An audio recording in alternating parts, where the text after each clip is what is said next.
I wonder if you ever feel that you're not quite part of the in crowd. And when I say that, what I mean is that you don't get invited to all the parties, or you don't get invited to play the best games out in the playground. Maybe when they're doing that thing about choosing teams, you're always the last one to get chosen.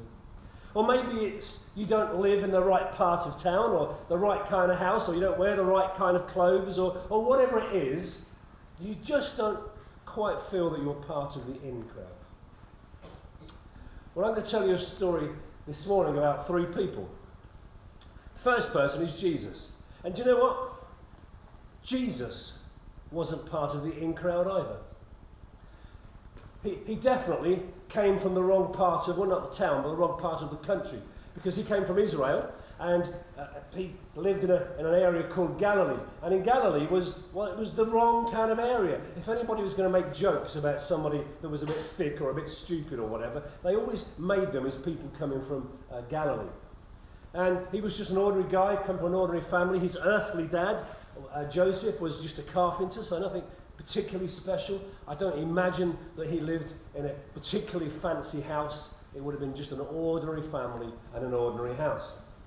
And Jesus seemed to go out of his way to make friends with people that weren't quite part of the in crowd either. In fact, often he made friends with people that were kind of considered to be the lowest of the low, the people that society looked down on. The drunkards, the homeless, the tax collectors. And the tax collectors were the lowest of the low. They were considered to be traitors in those days. Not only did he make friends with them, but he treated them with respect. The other thing about Jesus is that he claimed that he came from God, that God was his heavenly Father. And that kind of divided opinion with everybody, as you can imagine. The second person in my story is a man called Simon. Now, Simon was a Pharisee.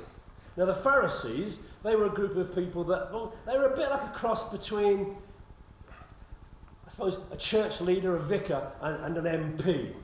So they were important people, and they only mixed with important people. And they were a very proud people. And Simon was no exception. Simon would go down to the temple 6 times a week. And he always went down to the temple when there were loads of people around to see him going there. And when he gave money and he put some money in the charity box, he always made sure there were lots of people to see him putting money in the charity box. And people used to talk about him. They used to say things like, "Oh, that's Simon. Oh, he must be such a wonderful person. He's always at the temple. He must be so holy and so good. Oh, I could never be like him." And Simon, when he overheard them saying it, he used to strut around thinking, "Yes, you're absolutely right. You could never be as good as me." Well, Simon decided that he wanted to find out about Jesus. He'd heard that Jesus claimed to come from God, that God was his heavenly Father. He thought, I've got to find out whether that's true. But if I meet him, I would definitely be able to find out. I would know whether that's true or not. And so he decided to invite Jesus to a party. And so he sent all the sort of guest lists and that. And just like today, when the sort of celebrities go to a party or an event or throw a party, everybody gathers around to see who it is that's coming, what they're wearing, who they're arriving with, get a selfie. Well, it was just the same in Jesus' day. Well, not the selfies, obviously. But everybody gathered, and they gathered around Simon's house, looking over the garden wall to see who was coming, what they were wearing, who they were with, and all the rest of it. Now, in Jesus' day, when you had a guest come to your home, you greeted them in 3 very distinct ways. The first thing you did was that you would give them a kiss on the cheek. And really, that hasn't changed very much, has it? I mean, we might not do that with a complete stranger. We'd probably shake them by the hand.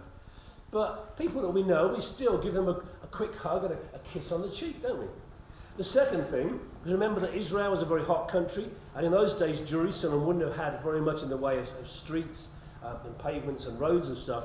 And everybody wore sandals, so you got really dirty feet. So when someone came to your home, you would give them a bowl of water so they could wash their feet.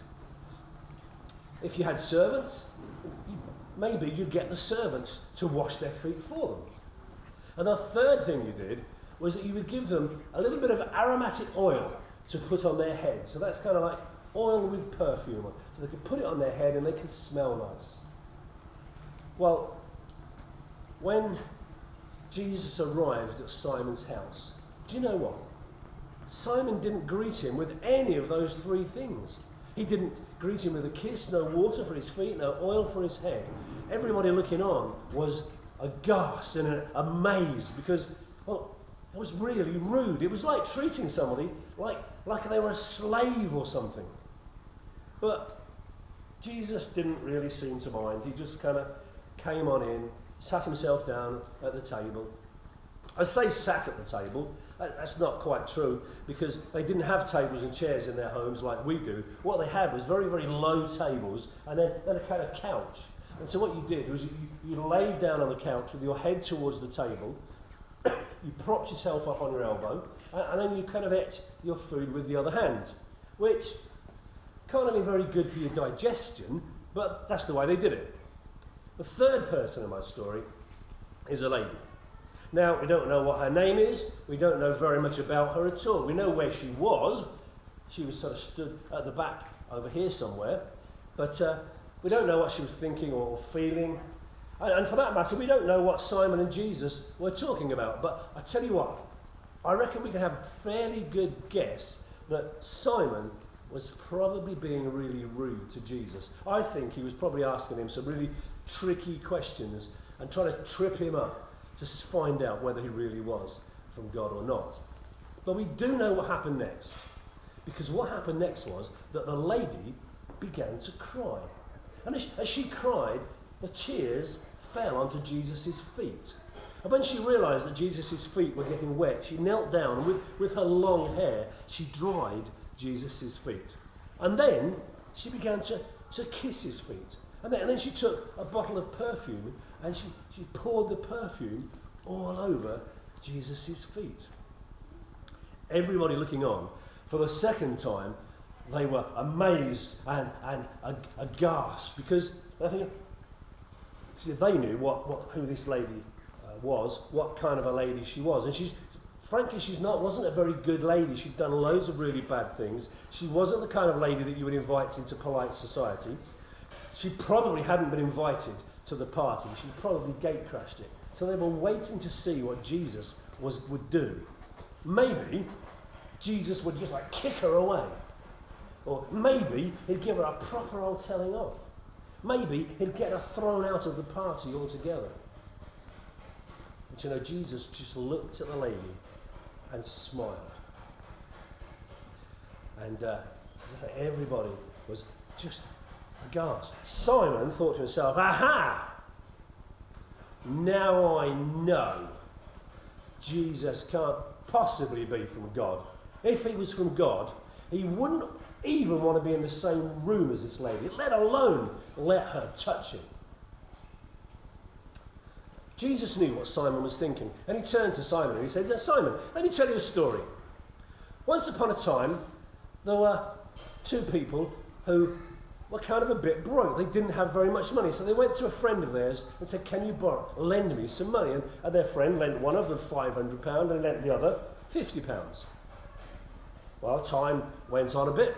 After a while, the man decided that he'd like to have his money back, so he sent a message to his two friends saying, could I have my money back now, please? Both of his friends sent a message back and said, please, could you give me just a little more time? I will repay you, but I'm still having sort of problems with money. But I will pay you, but please, can I have a little more time? The man sent for his two friends. And when they came to his house, he brought them into the study and he said, now listen, I'm going to forgive you the money that you owe me. I'm going to cancel out that debt. And he crossed out the £500 to one and the 50 to the other. So tell me, said Jesus to Simon, which of these two loved their friend the most? Well, that's really easy, that's obvious, said Simon. obviously, the man that was forgiven the most is going to be the one that loves the most. You're absolutely right, said Jesus. The one that is forgiven the most is the one that loves the most. But you know, Simon, that's a little bit like you and this lady here. You see, Simon, when I arrived, you didn't sort of greet me with a kiss on the cheek, give me water for my feet or oil for my head. You think you're just so perfect and brilliant that you've never done anything wrong, that you've got no need of anything to be forgiven. And yet this lady, well, she's washed my feet with her tears, she's kissed my feet, poured oil on them.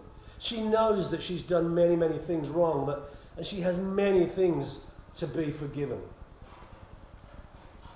And then he turned to the lady and he said, "Lady, go in peace. Your sins are forgiven. Have a brand new start in life." Once again, everybody was amazed, looked on, aghast. Did I really hear Jesus say that? Did he say, go in peace, you can have a brand new start in life? Doesn't he realise that only God can give people a complete start in life that again? Well, they did hear right, and they were right, that only God can completely forgive someone and give them a new start in life like that. You see, we know something that they didn't know. And that was that a little bit later on, that Jesus was going to do something very, very special so that he could forgive her and give her a brand new start in life. Because when Jesus died on the cross, he took the punishment that was hers so that he could forgive her and cross out all those wrong things so that she could be forgiven and have a brand new start in life. But it wasn't just for that lady that Jesus did that. He did that for everybody from that time on right through to the modern day. So that anybody, if they're really sorry for the wrong things that they've done and said and thought, they too can be forgiven and have a completely brand new start in life.